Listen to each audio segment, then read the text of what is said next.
Greetings of the day everyone. Today we will discuss about pharmaceutical microbiology of session 2019 and 20. So ये question paper आपका semester third का है of time period 3 hours and total marks of 75. तो let's start with section A. Section A में आपके 10 question आते हैं और वो कंपलसरी होते हैं and each question carries 2 mark. पहला क्वेश्चन है हमारा what is define antiseptic and disinfectant. तो एंटीसेप्टिक एंड डिसइंफेक्टेंट क्या होता है, इन दोनों की हमें डेफिनेशन लिखनी है. तो डिसइंफेक्टेंट क्या होता है, ये क्या करता है, ये माइक्रो ऑर्गेनिज्म जो होते हैं हमारे लाइक बैक्टीरिया फंगी, इनको डिस्ट्रॉय करता है या इनिबिट करता है, इनकी ग्रोथ को किल करता है. और ये मेनली हम इनएनिमेट ऑब्जेक्ट या नॉन लिविंग सरफेस पे यूज़ करते हैं. लाइक लाइजोल हम यूज़ करते हैं अपने घर पे, तो उसे हम डिसइंफेक्टेंट बोलते हैं. बट वही चीज़ अगर हम लिविंग ऑर्गेनिज्म पे यूज़ करते हैं, लिविंग सरफेस पे यूज़ करते हैं, तो उसे हम एंटीसेप्टिक बोलते हैं और उसका भी सेम यूज़ होता है. इट ऑल्सो इनिबिट और destroy the micro organism. Second question पूछा है हमसे differentiate microbial spoilage of pharmaceutical product. So microbial spoilage क्या होती है? स्पॉइलेज किसी भी प्रोडक्ट के स्पॉइलेज होना जो उसके ड्रग सेफ्टी को अफेक्ट कर रहा हो और कंटेमिनेशन ऑफ फार्मास्यूटिकल प्रोडक्ट कर रहा हो. सो फिजिकली, केमिकली, माइक्रोबियली बहुत से टाइप की स्पॉइलेज होती है. फिजिकली वो कैसे कर सकता है स्पॉइल? हीट से, टेम्परेचर से. केमिकली में क्या होता है, कुछ केमिकल्स रिएक्शन हो जाती हैं like oxidation, reduction, hydrolysis. And microbial का एक ही होता है कि वो बैक्टीरिया, फंगाई, ईस्ट, मोल्ड, उन सबसे कंटेमिनेट हो रहा है. So these are some microbial spoilage.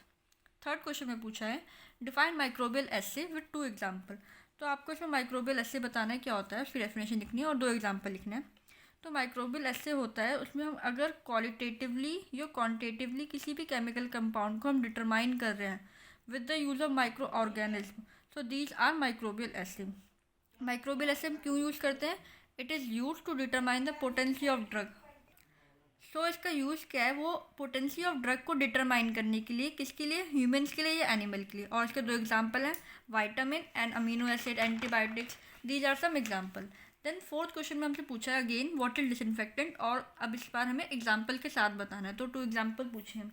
So disinfectant क्या होता था? It is a chemical agent which is use to kill micro organism on an animate object. In animate object means non living surface पे. और इसका main purpose क्या होता था? To just prevent the transmission of infection by hand और skin. So इसके हमें example बताना है. एग्जाम्पल क्या है? 70% of ethanol work as a disinfectant. Ethylene oxide जो गैस होती है वो भी डिसइंफेक्टेंट होती है. Glutaraldehyde, formaldehyde. So these are the example of disinfectant. Then next है हमारे से enlist the different staining technique. Staining technique, so enlist जब वर्ड आता है उसका सिंपल सा मीनिंग होता है कि आपको ओनली नेम लिखना है, उनको एक्सप्लेन नहीं करना है. इनलिस्ट मतलब just list down the name. तो हमें लिस्ट करनी है किसके? स्टेनिंग टेक्निक की. स्टेनिंग टेक्निक मैंने बताई है simple staining, gram staining, acid fast staining. So these are some different staining technique. Then next question है डिफ्रेंशिएट. किसके बीच में डिफ्रेंशिएट करना है? Bacteriocidal and bacteriostatic. सिंपल सी बात है, बैक्टीरियोसाइडल जो होता है वो बैक्टीरिया को फुली किल कर देता है उसे. बट जो बैक्टीरियोस्टैटिक होता है उसकी ग्रोथ को स्टॉप कर देता है या इनिबिट कर देता है. And reproduction of bacteria without killing them. But उसे किल नहीं करता. कौन किल नहीं करता? बैक्टीरियोस्टैटिक. सो बैक्टीरियोस्टैटिक कभी भी किल नहीं करता, बस उसकी ग्रोथ को स्टॉप कर देता है या इनहिबिट कर देता है. बट बैक्टीरियोसाइडल वो किल कर देता है. और इन दोनों के एग्जाम्पल बताते हैं. बैक्टीरियोसाइडल का एग्जाम्पल है पेनिसिलिन एंड बैक्टीरियोस्टैटिक का एग्जाम्पल है एर्थ्रोमाइसिन. देन नेक्स्ट क्वेश्चन है डिफाइन एसेप्टिक एरिया. ये यूनिट 4 का क्वेश्चन है और बहुत बार रिपीटेड क्वेश्चन है, 2018-19 में भी पूछा गया है. तो एसेप्टिक एरिया क्या होता है? Aseptic area it is a area within clean area जो कंस्ट्रक्ट करा जाता है, ऐसे डिज़ाइन करा जाता है. किसके लिए? To provide service. और इस इंटेंशन से यूज करते हैं क्योंकि to prevent microbial contamination of the product. जो भी हम ऑप्थेल्मिक प्रोडक्ट या पेरेंटल प्रोडक्ट बना रहे होते हैं, उसको फॉर्मेशन कर रहे होते हैं, तो उसमें कोई भी माइक्रोबियल कंटेमिनेशन ना हो, तो उसी के प्रोडक्शन के लिए एक रूम बनाया जाता है specially aseptic area within clean area. उसे हम बोलते हैं aseptic area. Then next question है define microbial contamination. Microbial contamination क्या होता है? इसके वर्ड से हमें पता चल रहा है किसी भी माइक्रोब की वजह से कंटेमिनेशन हो रही है. सो कंटेमिनेशन कैसे होगी? कंटेमिनेशन फूड की हो सकती है, ड्रग प्रोडक्ट की हो सकती है. किससे होगी? माइक्रो ऑर्गेनिज्म में. माइक्रो ऑर्गेनिज्म कौन से like bacteria, virus, mould, fungi etcetera. Then है application of cell culture. Cell culture के बहुत सारे एप्लीकेशन है, मेनली बायोटेक्नोलॉजी में बहुत उसका एप्लीकेशन है, और कुछ मॉडल सिस्टम में। मॉडल सिस्टम कैसे? Interaction between disease, causing agent and cell and effect on drug cell, इससे मॉडल सिस्टम्स हैं जिससे हमें पता चलता है। देन कैंसर रिसर्च में इसकी एक एप्लीकेशन है, genetic counselling, genetic engineering, gene therapy. So these are some application of cell culture. Then question है, what is the difference between yeast and mould. ये क्वेश्चन रिपीटेड क्वेश्चन है, 2018 और 19 में भी यही पूछा गया था सेम। तो यीस्ट क्या होता है? यूनिसेलुलर होता है। मोल्ड होता है मल्टी सेलुलर। तो आप इजीली याद कर सकते हैं, एम में mould contain M letter, so multi cellular, and yeast unicellular है। जो ईस्ट होता है वो बड लाइक फंगी होती है, बट जो मोल्ड होता है वो थ्रेड लाइक फंगी होती है। और जो मोल्ड होता है वो asexually and sexually both reproduction show करता है, but yeast only asexually show करता है by binary fusion. So this is all about section A. Moving toward section B and C. Last year क्या होता था, 10 नंबर का क्वेश्चन आता था, बट इस टाइम 20 सेक्शन में चेंज हो गया है। और अगर आपको पेपर का फॉर्मेट चाहिए हो तो प्लीज़ मेरे को कमेंट सेक्शन में बताइएगा। So moving toward section B. Section B में 3 क्वेश्चन है जिसमें 2 अटैम्प्ट करने थे। तो इसमें क्या है, पहले पूछा है हमसे scope and application of pharmaceutical microbiology. तो आपको सारे स्कोप्स बताने कि इसका क्या यूज़ है हमारे फार्मास्यूटिकल इंडस्ट्री में और इसकी एप्लीकेशंस क्या है। देन नेक्स्ट पूछा है classification and mode of action disinfectant. So हमें जो डिसइंफेक्टेंट है उसका क्लासिफिकेशन बताना है कि कैसे कैसे डिसइंफेक्टेंट हमारा क्लासीफाई है। देन हमें क्या बताना है, देन हमें बताना है कि उसका मोड ऑफ एक्शन क्या है, कैसे कैसे वो वर्क करता है। लाइक 70% ऑफ एल्कोहल, इथेनॉल जो हम यूज़ कर रहे हैं वो एज ए डिसइंफेक्टेंट कैसे काम कर रहा है, उसकी क्या मैकेनिज्म है। देन सी सेक्शन में पूछा है principle, procedure and application of Ziehl Neelsen staining. Ziehl Neelsen staining very important topic है, लास्ट ईयर भी पूछा गया था, इस बार भी पूछ रहे हैं। लास्ट ईयर 2018-19 में पूछा गया है यही क्वेश्चन, और हमेशा लॉन्ग आंसर में ही आता है, ये मीन्स हैवी वेटेज रखता है।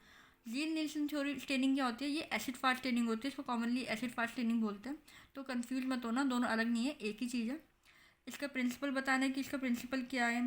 तो इसमें जो स्टेनिंग यूज़ करते हैं वो हम कार्बोल फिशन की यूज़ करते हैं। उसका प्रोसीजर बताने की कैसे कैसे हम स्टेन करते हैं। देन उसकी सब एप्लीकेशंस बतानी है कि उसका क्या एप्लीकेशन है। ओके, देन बताना है सेक्शन सी। सेक्शन सी में आपके 7 क्वेश्चन है जिसमें 5 अटैम्प्ट करना है एंड ईच कैरी 7 मार्क्स। पहला टॉपिक है हमारा ultra structure and morphological classification of bacteria. ये यूनिट 1 का टॉपिक है, इसमें आपको सारे स्ट्रक्चर्स बताने हैं और हमारा बैक्टीरिया कैसे क्लासीफाई हुआ। सेकंड क्वेश्चन भी हमारा यूनिट 1 का है, उसमें क्या पूछा है हमें, फेस कॉन्ट्रास्ट माइक्रोस्कोपी है। ये भी रिपीटेड क्वेश्चन है 2018 एंड 19 का। एंड प्रिंसिपल बताना है, एप्लीकेशन बिल्कुल सेम एग्जैक्ट क्वेश्चन उन्होंने दोबारा दिया है रिपीटेड में, और यूनिट 1 का टॉपिक है। और फेस कॉन्ट्रास्ट माइक्रोस्कोपी का आपको पहले डायग्राम बनाना है, एक अच्छा सा क्लियर डायग्राम विद लेबलिंग। उसका प्रिंसिपल लिखना है, application, advantage and disadvantage. So this is all about phase contrast. Then है explain microbial assay of erythromycin. ये माइक्रोबियल एस्से यूनिट 4 का टॉपिक है, उसमें एर्थ्रोमाइसिन का आपको पूरा माइक्रोबियल एस्से बताना है। Then differentiate moist heat and dry heat sterilisation. So ये यूनिट 2 का टॉपिक है, दोनों को डिफ्रेंशिएट करना है। ज़्यादा पॉइंट्स नहीं होंगे, but try to differentiate in a very explaining, थोड़ा ब्रीफ में बताना, तो आपका कवर हो जाएगा आराम से। Then explain different source of contamination and aseptic area and method of prevention. तो एसेप्टिक एरिया आप देख लोगे बहुत बार रिपीटेड है, 2 नंबर में भी आया था, लास्ट ईयर भी पूछा गया है ये वाला क्वेश्चन एसेप्टिक एरिया का। Last year concept and design पूछा था, इसमें पूछा गया है कि what are the source of contamination of an aseptic area and method of prevention. Then next question है cell culture. Cell culture unit 5 का है। In pharmaceutical industry and research में आपको बताना है कि कैसे इसका यूज़ है, क्या क्या इसकी चीज़ें हैं सेल कल्चर की, तो वो सब आपको एक्सप्लेन करना है। Then last question again from aseptic area, design the concept and design of clean and aseptic area. तो उसका डिज़ाइन ऑफ एसेप्टिक एरिया की वीडियो मैं बहुत जल्दी अपलोड करने वाली हूँ, तो गाइस प्लीज़ स्टे ट्यून, और आपको कोई भी प्रॉब्लम हो तो कमेंट सेक्शन में बताइएगा। Thank you.